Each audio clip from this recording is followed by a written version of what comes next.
Saudações, nobres amigos, meu nome é Capitão Gondim, eu sou professor de matemática e professor de física. Hoje nós temos um tema muito importante da matemática que fala sobre teoria dos conjuntos. Na teoria de conjuntos, teremos uma noção do que é conjunto e os objetos desse conjunto. Por exemplo, conjuntos pode ser uma lista, coleção, agrupamentos ou classe de objetos bem definidos. Os objetos desse conjunto, qualquer coisa, números, pessoas, letras, rios, etc. Dessa maneira, nós dizemos que os objetos são elementos ou membros de um conjunto.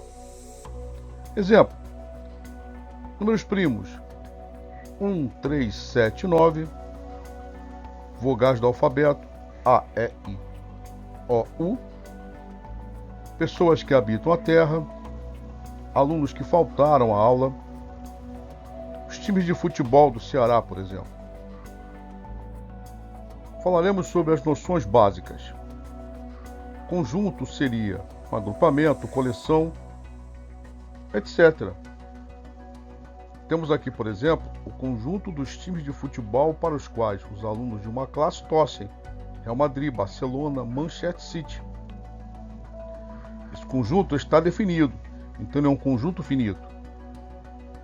Conjunto dos dias em que uma pessoa pratica natação: segunda-feira, quarta-feira, sexta-feira. Então estão definidos os dias, então aqui é um conjunto finito. Porém, conjunto dos números pares: 0, 2, 4, 8, etc. Dessa maneira, como não estão definidos os elementos, ele é conjunto infinito. Notação: conjuntos. Os conjuntos devem ser descritos com letras maiúsculas: A, B, X, Y, etc. Já os elementos com letras minúsculas: A, B, X, Y, etc. Então temos aqui a descrição pela citação dos elementos. O conjunto A, nós temos as vogais A, E, I, O, U. O conjunto B, os números ímpares 1, 3, 7, 9. E o conjunto X, os números pares 2, 4, 6 e 8. Mas também podemos descrever um conjunto pela propriedade. Por exemplo, conjunto A: X, tal que X é uma pessoa que habita a Terra. Conjunto B: X, tal que X é um rio do Brasil.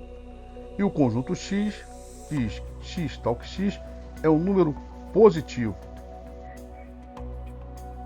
Teoria dos conjuntos. Vamos falar sobre o diagrama de Venn ou Euler-Venn.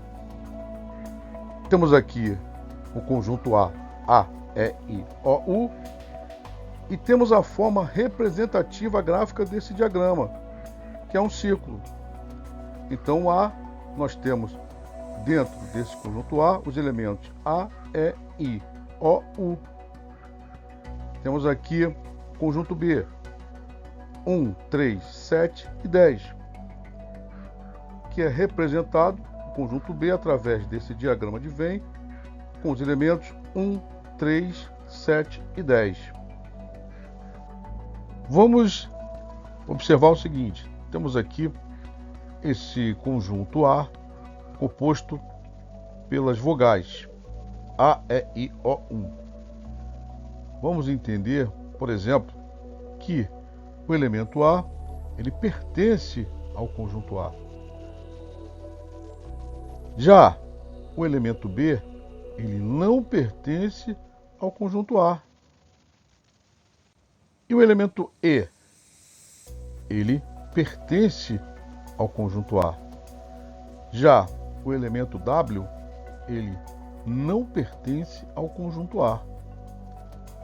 Temos aqui a outra forma representativa do conjunto X, onde X, tal que X, é um número primo positivo. O 2 pertence ao conjunto X, que é um número primo. 8 não pertence ao conjunto X porque ele não é número primo. 13 pertence ao conjunto X porque ele é um número primo. Já 1, ele não pertence ao conjunto X porque 1 ele não é número primo. O número primo é aquele número que se divide por ele mesmo e por 1. O X ele só se divide por ele mesmo. Temos aqui agora o conjunto U, que é o conjunto universo, onde ele está contido os elementos B e W, e o conjunto A das vogais A, E, I, O, U. É o conjunto mais amplo em que está inserido o conjunto estudo. Por exemplo, o conjunto universo pode ser o conjunto das letras do alfabeto e o conjunto A, que é o conjunto das vogais.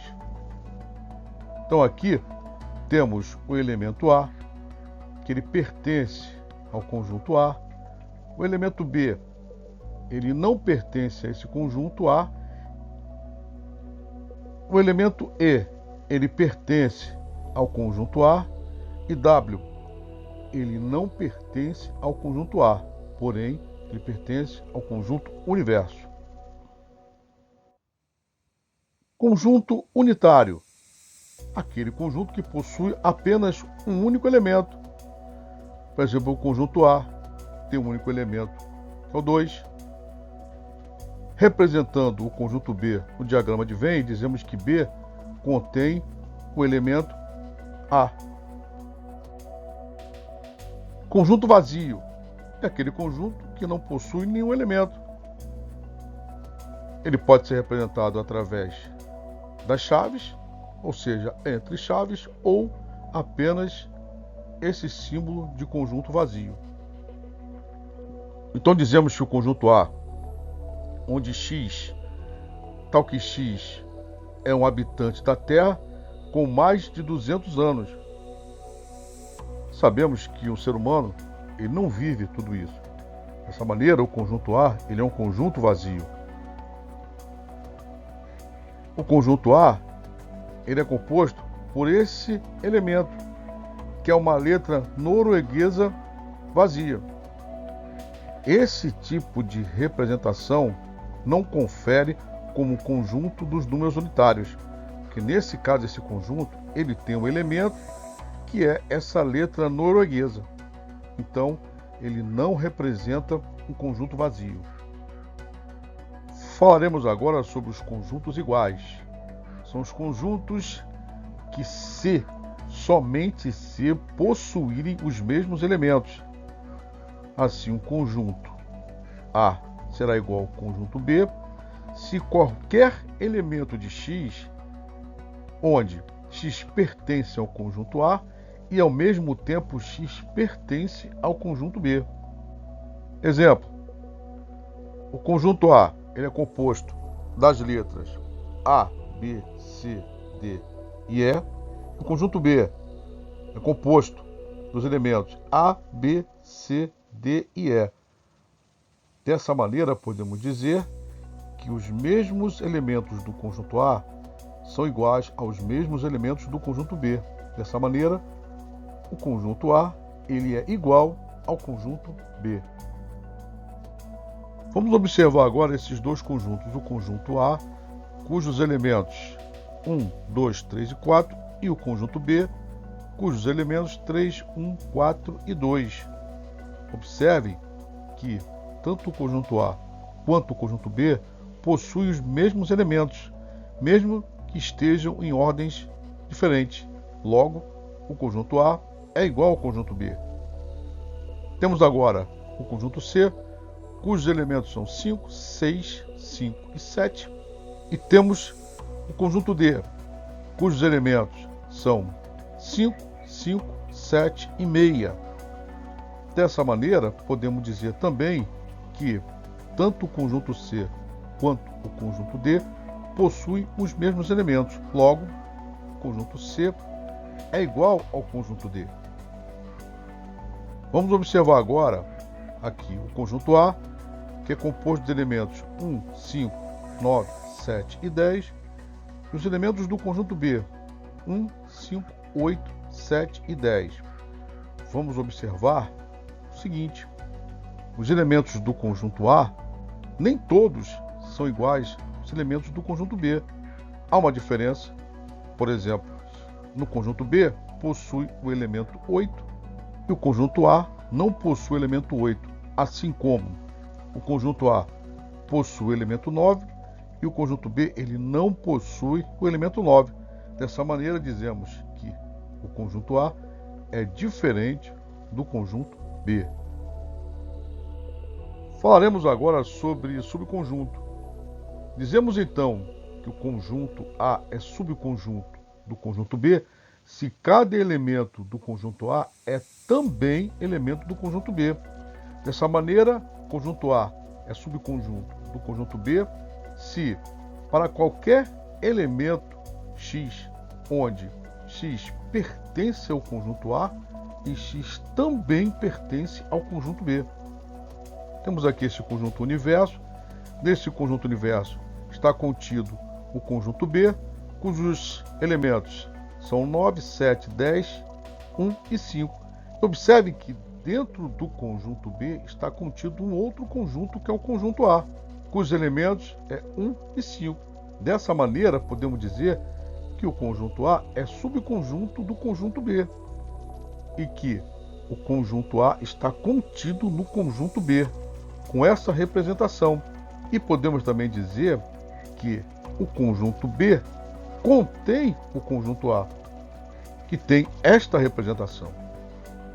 Vamos observar agora nesse conjunto universo que contém o conjunto B, cujos elementos são C, D, E, A e B.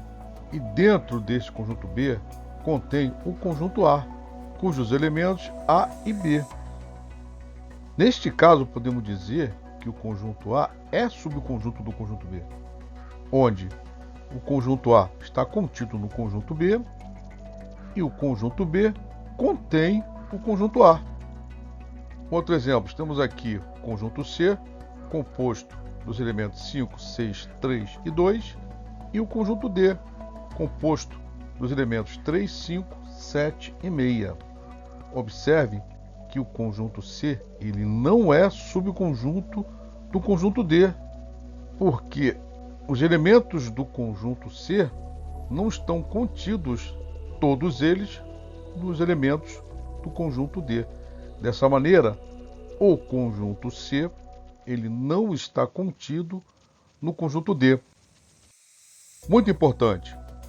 O conjunto vazio, por exemplo, é um subconjunto de qualquer conjunto. Isso significa que o conjunto vazio está contido no conjunto A, assim como o conjunto A contém um conjunto vazio.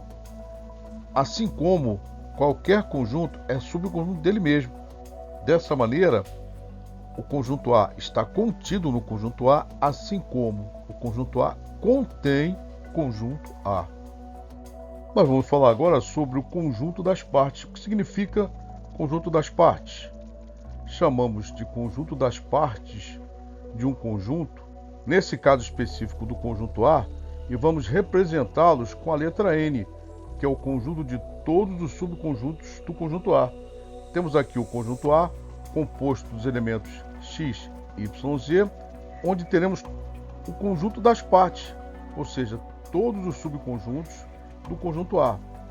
Primeiramente, temos o conjunto vazio e temos ele mesmo, que são os dois básicos de qualquer conjunto.